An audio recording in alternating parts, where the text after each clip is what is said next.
季娘子，哎呦，你是鬼啊！你一大清早的跑来我，大早上闹什么鬼啊？你受伤了？我去叫诸葛来接你啊！哎，我能和你聊聊吗？你的伤口需要赶快处理，我见不得血。你怕我连累你？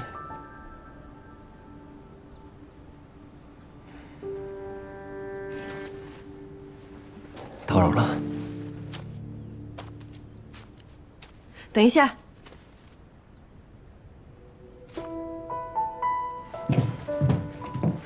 最好你惹的不是什么大麻烦，不然我把你丢到江里喂鱼。等着。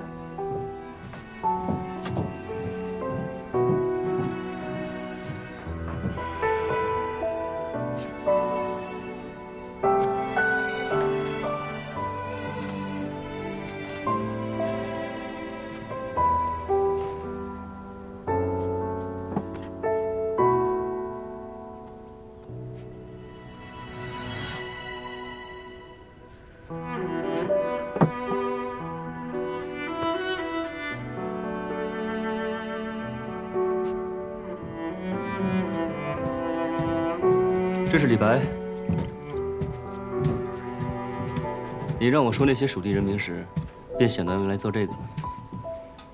多谢杨警官赐教，我准备联合警户做一场锦衣售卖。你要入锦业了？季娘子果然志存高远啊！我们家以前本来就是织锦的。你来这边坐。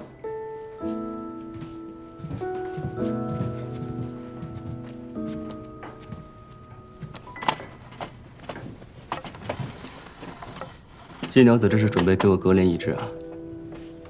我又不是大夫，你要救命也不会找我。那，擦擦伤口。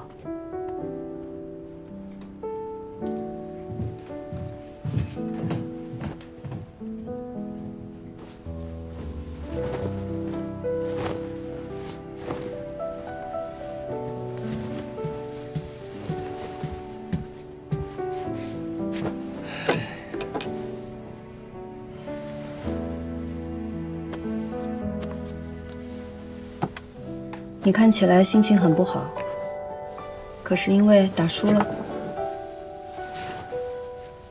我看着像输不起的人吗？那得看输的是什么。季娘子认为什么不能输？对我来说，是家人和信念。还记得初入江湖的时候，爱就是爱，恨就是恨。谁若敢在我面前伤天害理，便要先问过我的剑。可如今做了官，却都不一样了，似乎没有了黑白，也没有了善恶。你若想把恶鬼从地狱里面揪出来，就得自己先到地狱里去滚一遭。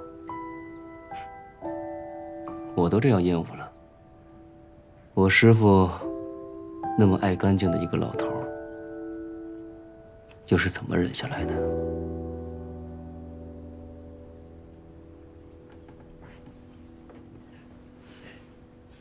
季娘子似乎不愿意跟我聊天。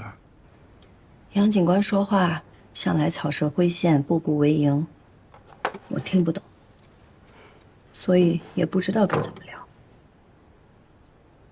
你想知道？可你若知道了，就下不了这条船了。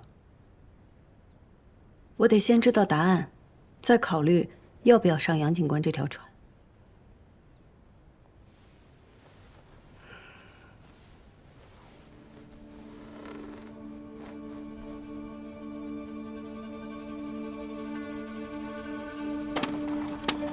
那你看看这个。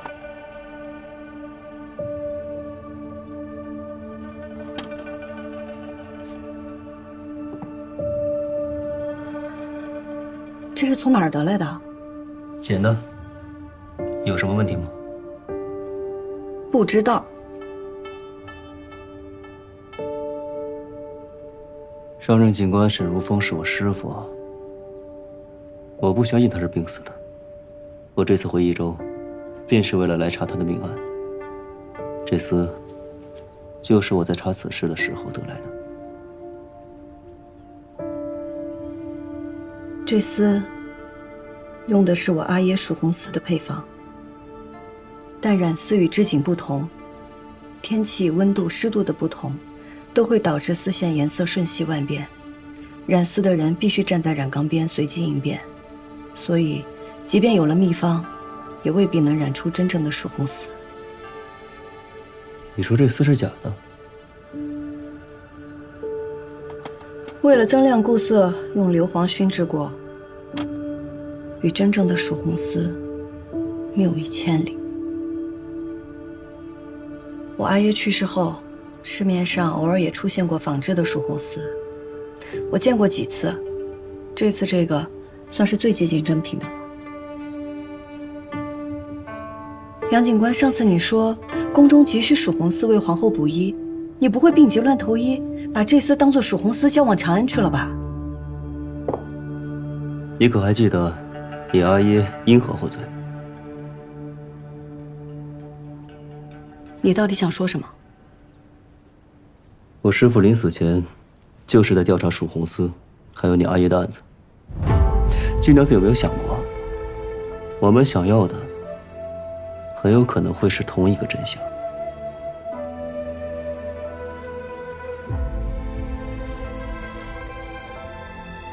原来这才是杨警官今日来找我的目的。来之前没想说的，可不知道怎么了，聊着聊着，就都告诉你了。你不相信我？来日方长，我会让你相信我的。不过现下，还劳烦季娘子伸出援手，帮我系一下这个布条。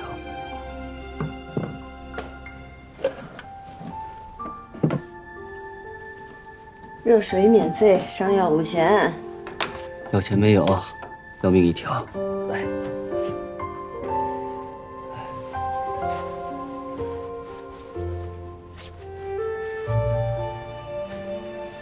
哎，你系得轻一点啊。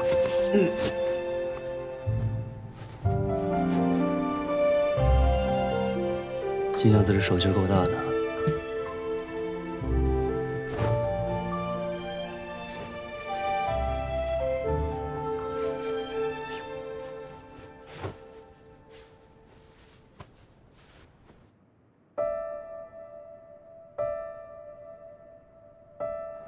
郎君，这定是有奸人，见您缔结良缘，心生妒忌，您不必在意，小人这就拿去扔了。不必了。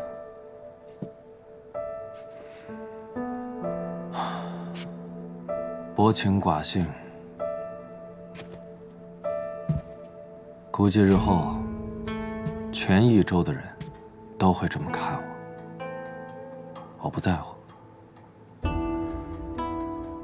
祖父有权，他可以让全府上下都按照他的规矩活着。牛五娘有权，她可以随意决定一个人的生死。杨三郎也有权，他可以肆意的按照自己喜欢的方式活着。待我有了权，我定会全力守护好我想要守护的人。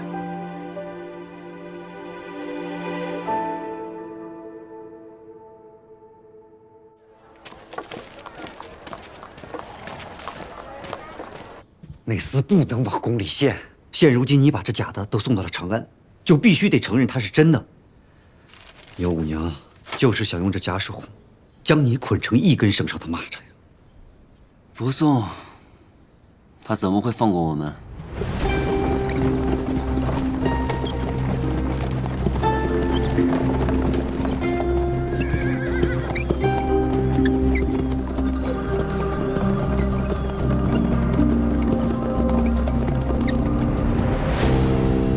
青城山腹地有一处名叫三潭的地方，你可听过？听说过。找人去那附近找找，尤其是在路过有蓝色野花的地方。你之前去过哪里？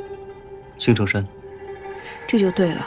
你看，这种蓝色都在矿物染料中提取，很少在草本中出现。我所见过的只有一种野花有这种颜色，它长在三潭边。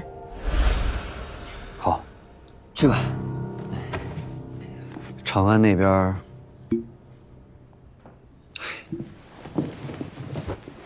杨三郎，你这是在赌命啊！你怕我死啊？啊？那到时候让人给你换一个既听话又稳妥的同盟，那岂不是更好啊？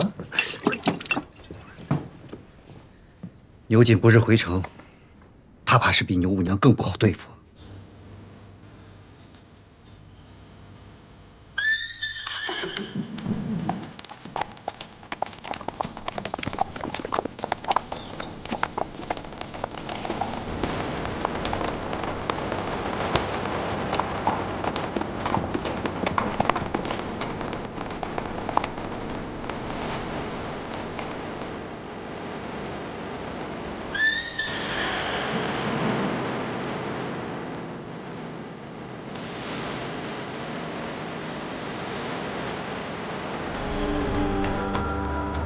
欢迎牛将军回场。张刺史客气了。牛将军护佑剑南道百姓，劳苦功高，辛苦辛苦。1年不见，牛将军还是威风依旧啊！牛将军，一路舟车劳顿，下官为您备了接风宴，不知可否赏光啊？你是新任警官？下官杨静兰，见过牛将军。杨家大郎几届锦王盛名在外，不成想三郎也这样一鸣惊人啊！竟然做了益州城的警官。牛将军妙赞了，我呢也是第1次为官，还请将军多多提点。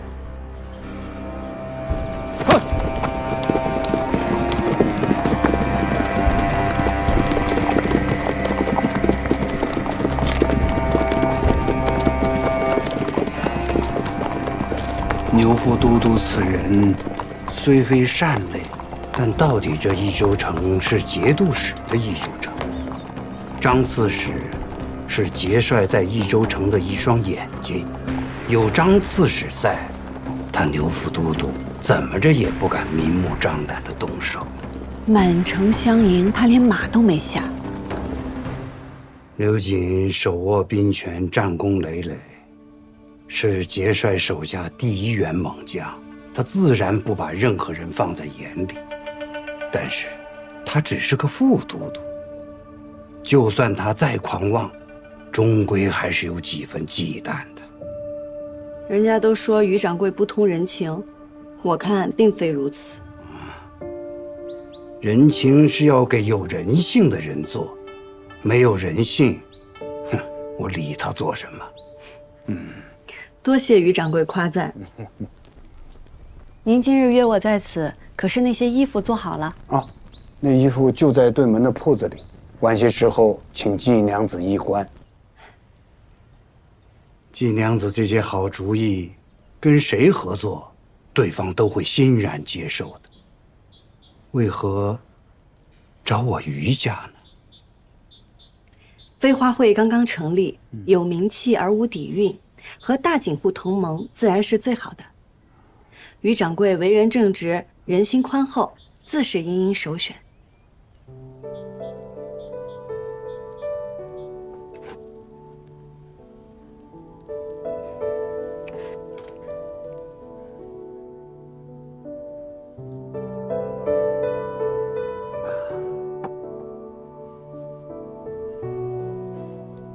季娘子若是一位男子，必定能成就一番大事业。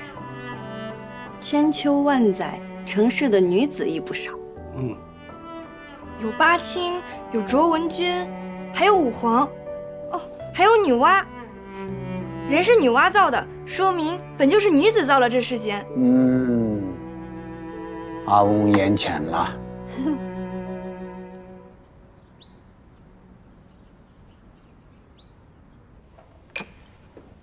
阿爷，请用茶。你好大的胆子呀！竟敢擅自决定自己的婚事！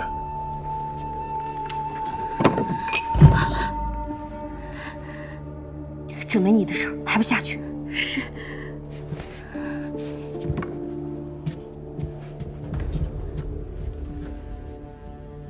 阿爷，女儿并非钟情于赵修远，而是为了您考虑。您志在锦业，与其让我嫁给一个远戚，不如将我许配给一个未来的锦王。未来的锦王，他赵家不过是个商户，怎么跟节度使的远亲相比？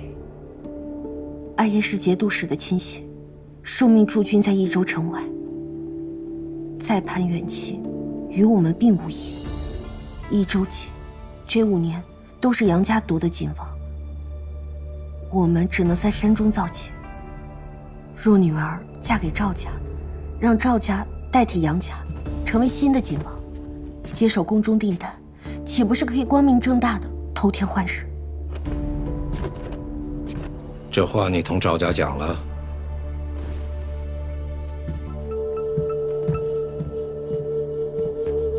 待女儿嫁入赵家，成为一家人，一荣俱荣，一损俱损，这个道理，我想他们会明白。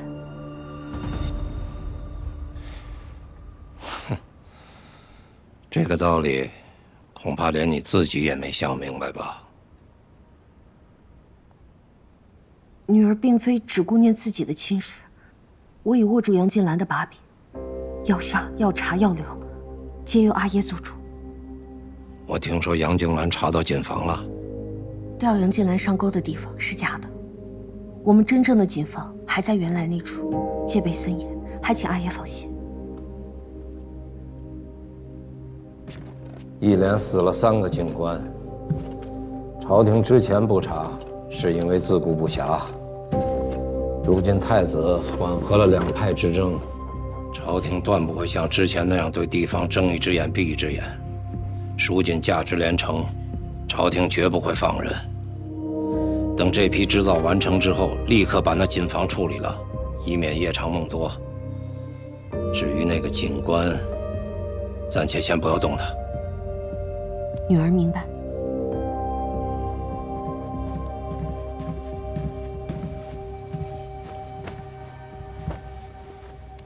小婿，拜见丈人。你怎么来了？五娘遣人告知将军回来了，让我前来拜见。他要不说，你就不来了是吗？小婿身份低微，怕独自前来会冒犯了丈人。你叫他来做什么？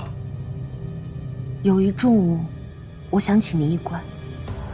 再召2郎君来，也是让他看看我的嫁妆。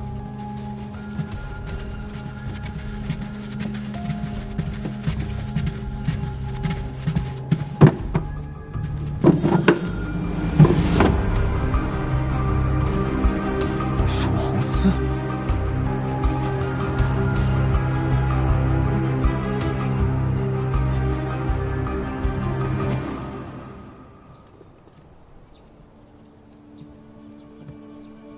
方才郎君在我阿耶面前不卑不亢，进退得宜。看来郎君是想通了。我只是尽一个丈夫和女婿应有的礼数罢了。郎君适应得这样快，倒是令我有一丝后怕。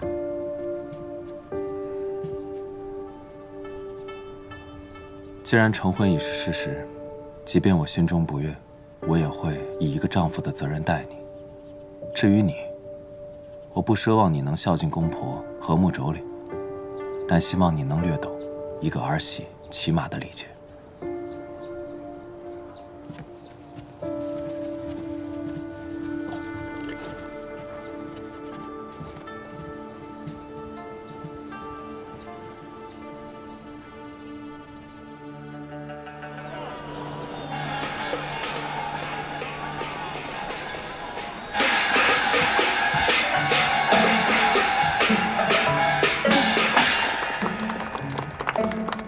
诸位街坊乡亲们，少林爷老曾言：“小看红湿处，花重锦官城”，道出了我们蜀锦的风流灿烂。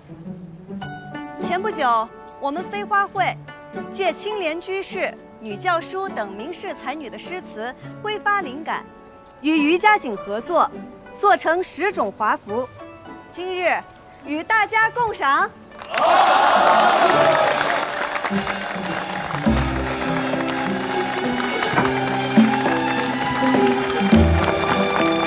哎，蜀红，蜀红不是早就没了吗？没有了，怎么回事？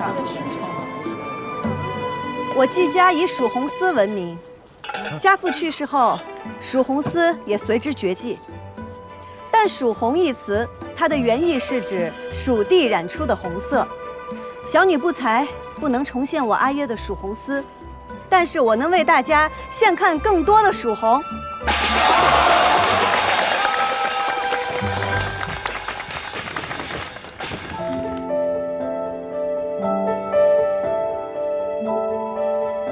此衣名唤山花蔓，是用朱颜驼、绯色、水红3色混合而织就。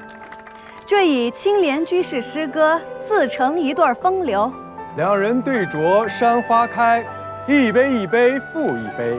我自玉眠卿且去，明朝有意抱琴来。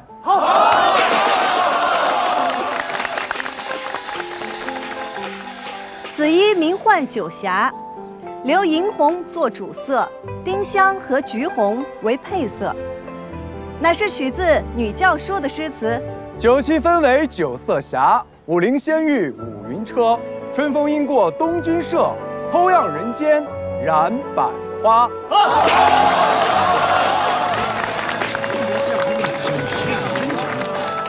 诸位，接下来为大家奉上《虞美人》。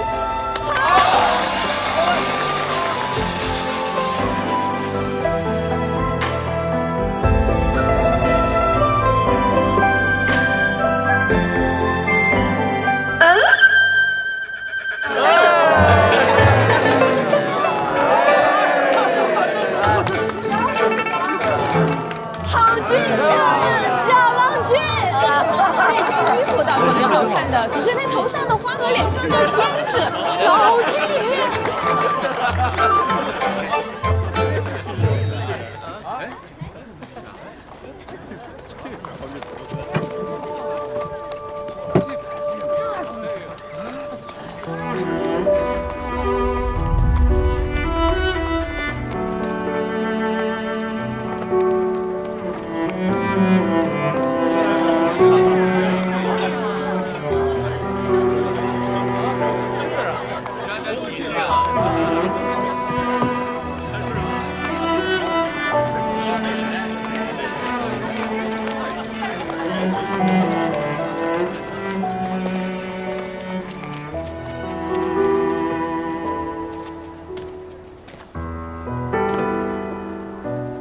这是赵家的迎亲队，莫要挡道，速速让开。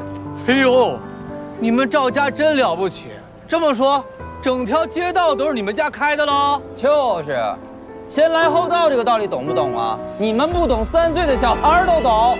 就是，你们要是再不让开，就别怪我不客气。哟，千万别客气！来，怎么不客气啊？你想怎么不客气啊？不客气，给来呀！来呀！怎么样？怎么样？怎么样？你想怎么样？你说怎么样？你想怎么样？你告诉我怎么样？怎么样？怎么样？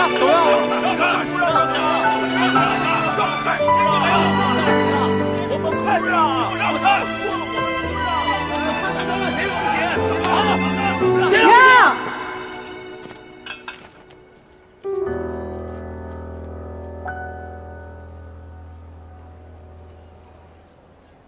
今日是赵二郎君的大婚之日，我们让一让，又有何妨？海澎湃着沉默，浪随你颠簸。让路可以，但是这份热闹不能让。我给你们舞一段。爱千百还有太多，并肩起落，万千烟波，又何惧最后萧索？年年常常，只为一瞬的天荒，远远成双，剩我孤影又何妨？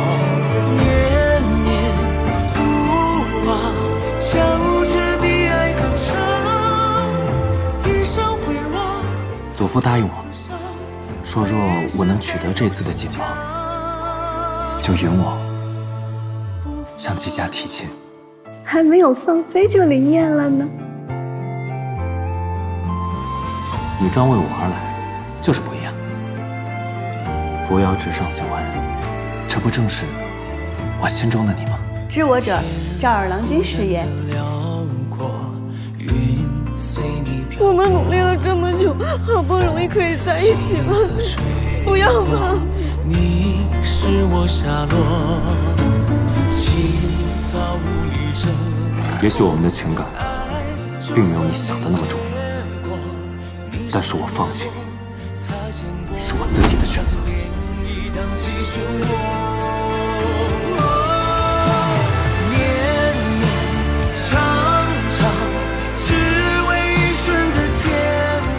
黄旗接待，代代相传。撒土豆，第3上。一打龙王富贵，去满堂。3打3元4打龙凤呈祥，5撒五子拜相。张四师， 6撒六合同春，7撒您怎么也来了？夫妻偕老。牛将军在此，谁敢不来呀？你看看，这半个益州城的权贵不都到了吗10撒十全大吉。心腹马鞍平秤过，称心如意，世代平安。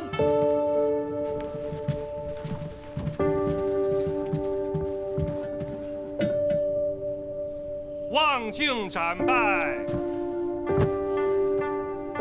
夫妇一体，携岁永离。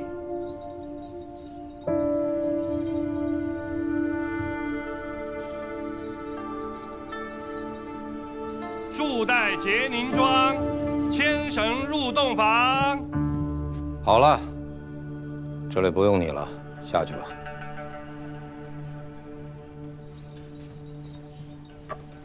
贤婿留一下。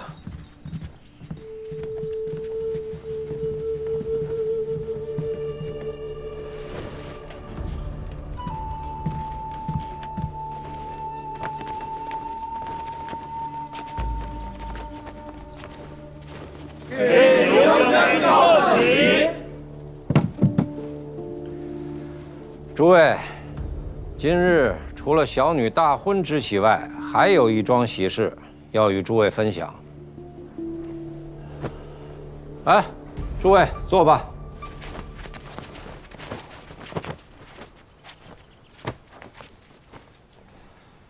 贤婿，趁着今日大家都在，把你的心血拿出来，让大家看看。是。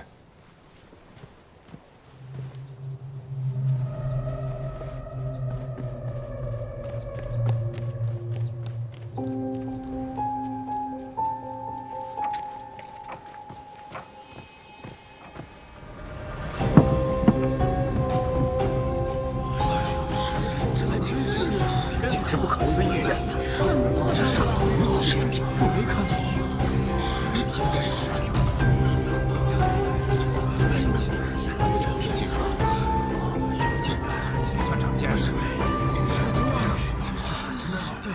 蜀红一出，千红枯，6宫粉黛无颜色。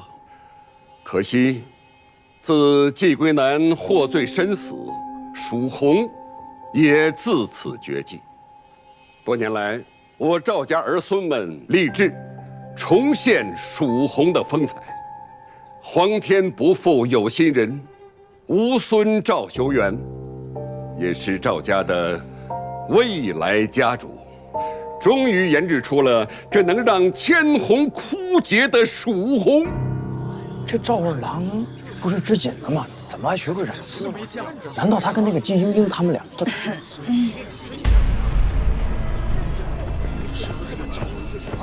各位也都是锦业的老人了，也都见识过当年蜀红之绝伦。今日就请大家瞧瞧，晚辈所染的是不是真正的蜀红？不是早就失传了吗？哪像？这些年，人人都说染出来了，可结果呀，都不是。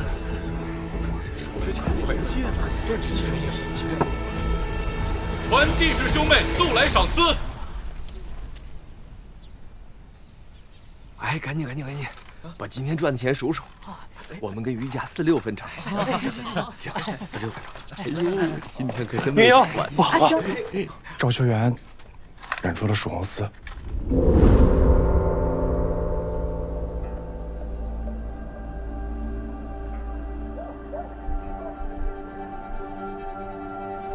杨警官，今日请你来，就是要你当众断一断，这蜀红丝是真是假？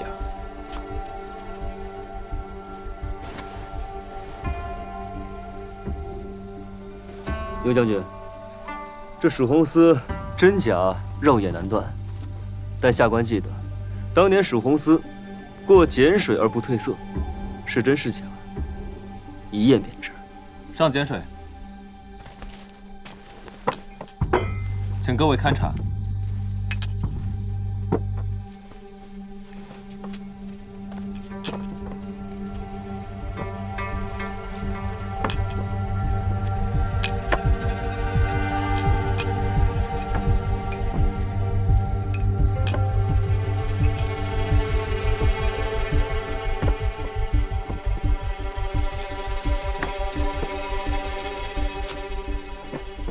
恭贺赵二郎重现蜀红丝。牛将军，赵二郎君既染出了蜀红丝，又是未来家主，可喜可贺，前途无量啊！杨警官，这蜀红丝，诸位，可还有人有异议啊？我有异议。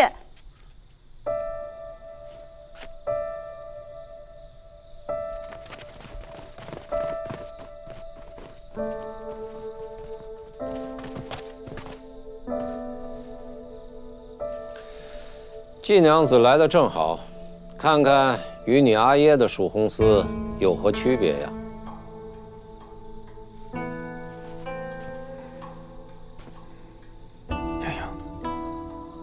牛锦是的，即便你再机敏，也无疑是匹夫寒暑。三思啊！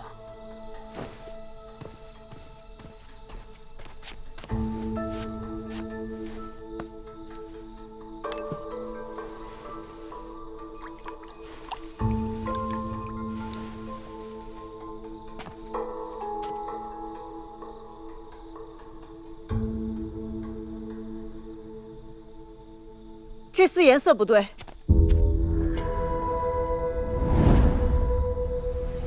真正的蜀红丝经碱水，颜色分毫不褪，可这丝却暗淡了。诸位可以仔细辨别手中红丝，若是以前的红有10分，那如今便只有7分。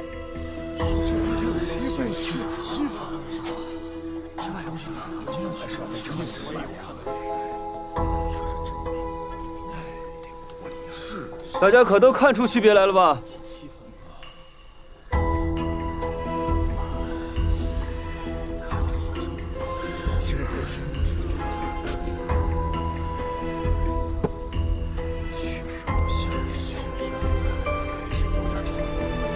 贤婿，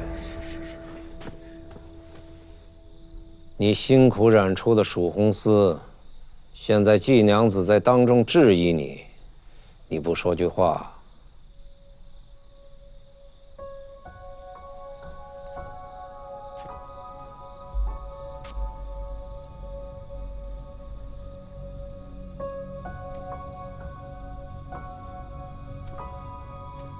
众所周知，蜀红丝是季伯父所独创，自家阿爷所创的丝，失传多年，却被他人所染。他一时间难以接受，可以理解。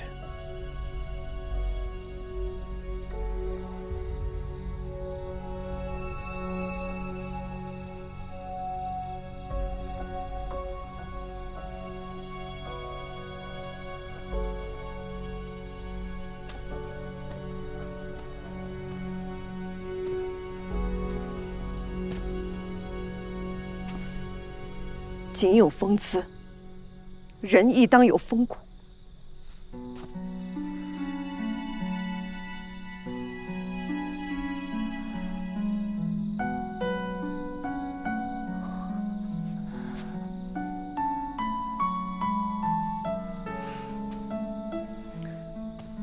今日我便不信，在场只有我季莺莺一人能看出这丝褪色，在座的诸位都是以景为生之人，辨色能力远超常人。今日是非黑白，均在诸位一身。我恳求诸位仔细辨别手中红丝，看看是否真的丝毫不差。诸位，此事关乎蜀锦技艺，倘若这千秋蜀锦仅凭一家之言，怕是也走不到今天。还请诸位三思，恳请诸位直言呐！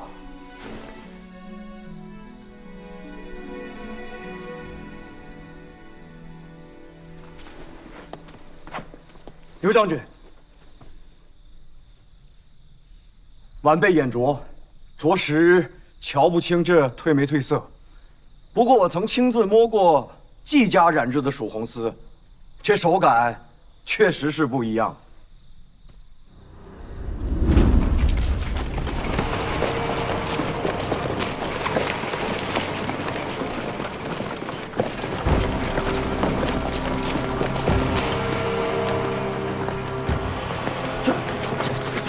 师傅，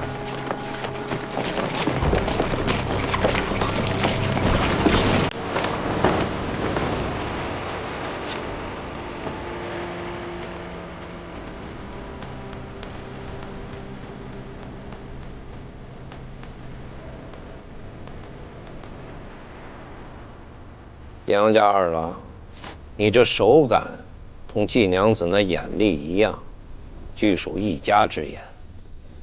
想清楚再回答。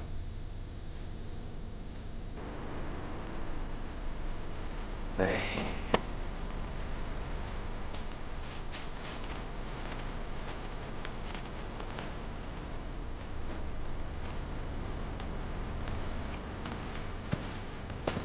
季娘子，嘿，你就是想当众问个明白是吧？好，本将军帮你问。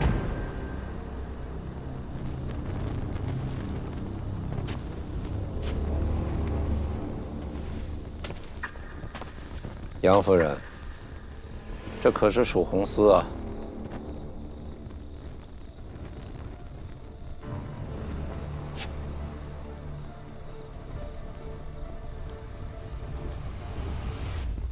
民妇只懂生意，不懂织锦，所以也看不出这丝有什么区别。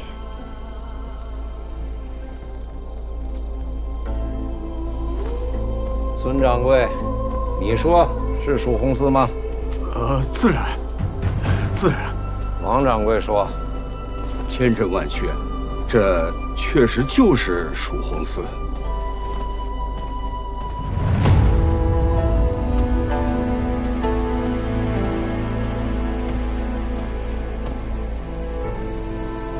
大家觉得呢？确是蜀红丝。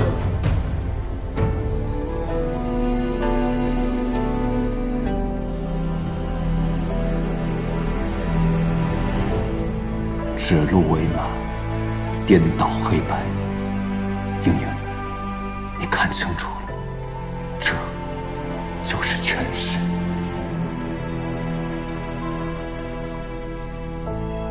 金娘子，既然大家都觉得是，你又何必自欺？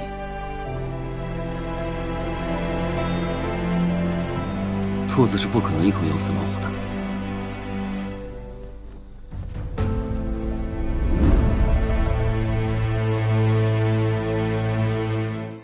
落英缤纷过，跌进尘埃，却在尘埃中开花结果。浣花溪畔的粉末，牵引飞花之间落。岁月若飞梭，一生萧索，却在萧索中走出阡陌。换尽迷途与扑朔，为心历经红一抹。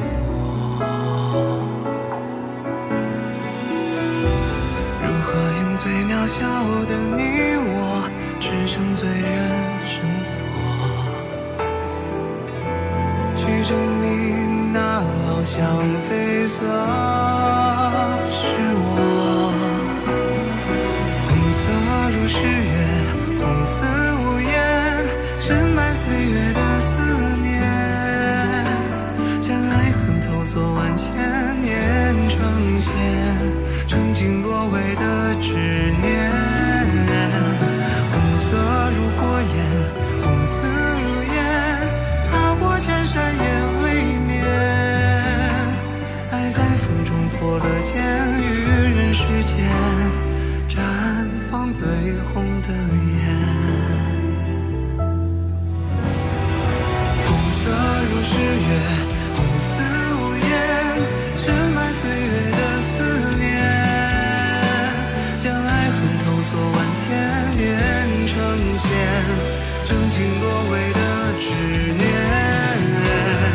红色如火焰，红丝如烟，踏过千山也未眠。爱在风中破了茧，于人世间绽放最红的